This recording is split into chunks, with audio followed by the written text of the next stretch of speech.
Hello everyone, welcome to the Deepa's kitchen. Hello साथीहरू, आज म बनाउँदैछु छोइला। छोइलाको लागि चाहिँ मैले यसरी बफलाई यत्रो यत्रो पिस गरेर काटेको छु। यसलाई चाहिँ म उसिन्छु पहिला सुरु। यसलाई प्रेसर कुकरमा राखिदिनु होला। यसमा चाहिँ तपाईँहरूले पानी धेरै हाल्नु पर्दैन, हल्का पानी हालेर यसलाई उसिन्न राखिदिनु हुँदा हुन्छ।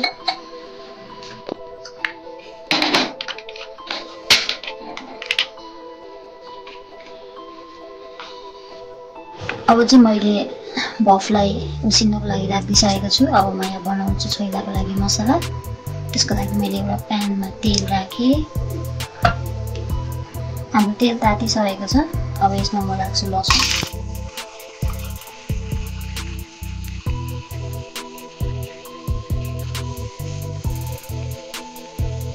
लसुनलाई चाहिँ यसको कलर फेरि नै गरेर डिप गर्न सक्नुहुन्छ।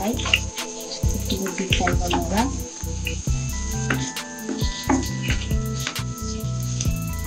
हाम्रो लसुन यत्तिकै भइसकेपछि हाल्नु हुन्छ। त्यसलाई राम्रोसँग पारेर हेर्नुहोस् है, यो लसुन चाहिँ यत्तिको हुनुपर्छ। अब चाहिँ म लान्छु खुर्सानीलाई पनि यत्तिको हुनेछ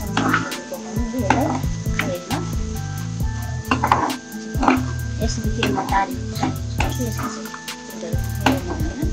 यत्तिको भएपछि निकालिदिनु हुन्छ। मैले चाहिँ छोइलाको लागि भनेर यो लसुनको पत्ताहरू यसरी काटेर अगाडि नै राखिसकेँ। मजाले पखालेर लाइकबाट मैले लसुन धेरै लिएको छु। हजुरहरूले चाहिँ कतिको छोइला बनाउनुहुन्छ त्यति नै लसुन लिनु होला। तारेर निकाल्नु भएको खुर्सानी र लसुनलाई चाहिँ एकछिनको लागि सेलाउनलाई छोडिदिनु होला। हेर्नुहोस् त, हाम्रो मासु यत्तिको भइसकेको छ। यत्तिको भएपछि चाहिँ यो पाक्यो। मैले चाहिँ 4 सिटी लगाएको छु। हजुरहरूले ल्याउनु भएको मासु साह्रो छ भने चाहिँ 5-6 सिटीसम्म हजुरहरूले लाउन सक्नुहुन्छ। मासुलाई चाहिँ यसरी खनाएर हजुरहरूले एकैछिन चाहिँ सेलाउनको लागि राख्दिनु होला। मैले सुकाउनको लागि चिसो हुनुको लागि मासु चाहिँ यत्तिको भइसकेको छ। अब यसलाई म पोलेको टेस्टिङको लागि चाहिँ ग्यासमा पोल्छु। अरू कुनै आगोहरू बाल्ने ठाउँ छ भने तपाईँहरूले आगोमा बाल्नुभएको राम्रो। आगो बालेर पोल्नु भयो भने चाहिँ त्यसको टेस्ट चाहिँ एकदमै राम्रो आउँछ। मैले चाहिँ पोलेकोवाला फ्लेभर आउँछ भने मात्र यसलाई पोल्न लागेको ग्यासमा। अघि नै यो उसिन्दाखेरि पाकिसकेको छ यो मासु चाहिँ। हेर्नुहोस् त, यसलाई यत्तिको चाहिँ बनाउनु पर्छ। यसलाई धेरै डढाइराख्नु पनि पर्दैन। यो थोरै पोलेको फ्लेभर आउँछ भने मात्रै यसलाई यसरी पोल्यो। पहिला त पोलेरै बनाउनु छ भने आजकल अब यो ग्यासमा पोल्नु भएको भएर चाहिँ पोलिँदैन। हामी चाहिँ यसरी फ्लेभरको लागि मात्र यसरी पोल्छौँ। नपोलिकन हजुरहरूले उसिनेर डाइरेक्ट बनाउनु लागि हुन्छ। पोल्नै पर्छ भन्ने पनि छैन।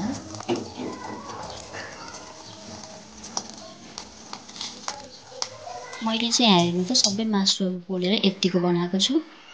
अब चाहिँ यसलाई हामी काट्नतिर लाग्छ। हामीले चाहिँ यत्तिको सानो सानोमा काटेको छौँ यो छोइलालाई।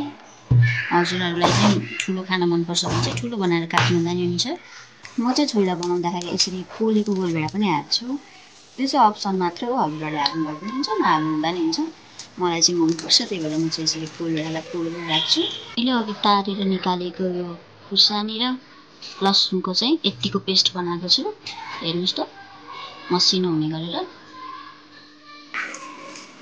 मासुहरू चाहिँ सबै काटिसकेँ यसरी। अब चाहिँ म छोइलाको लागि सबै सिझाउँदैछु। त्यसपछि मैले हालेँ लसुन। पहिला सुरु मैले हालेँ लसुन, त्यसपछि हालेँ अदुवा लसुनको पेस्ट, त्यसपछि राखेँ अघि बनाएको हाम्रो खुर्सानी र लसुनको पेस्ट। कतिको पिरो खानुहुन्छ त्यो अनुसार हाल्नु होला। हाम्रो यहाँ पिरै खान्छौँ हामी। त्यसपछि यो पोलेको गोलभेडा,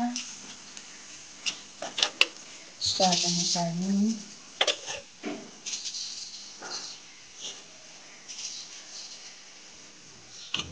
थोरै ठुलो खुर्सानी,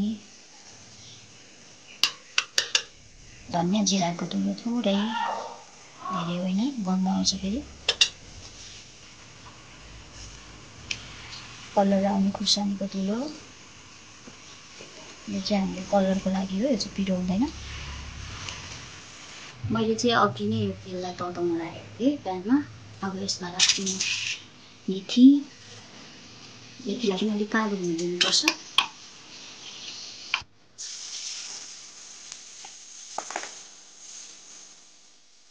तेल झानिसकेपछि चाहिँ यो अघि मैले राखेको कोरभेडालाई एउटा निचोरिदिनु यसरी। त्यसले सबै पिक्रा बस्छ मजाले। जुन चाहिँ निचोर्न गाह्रो हुन्छ त्यसलाई चाहिँ निकालेर साइडमा राखिदिनु होला। अब यति सबै मसलाहरू हालिसकेपछि चाहिँ छोइलालाई मजाले मोल्दिनु होला।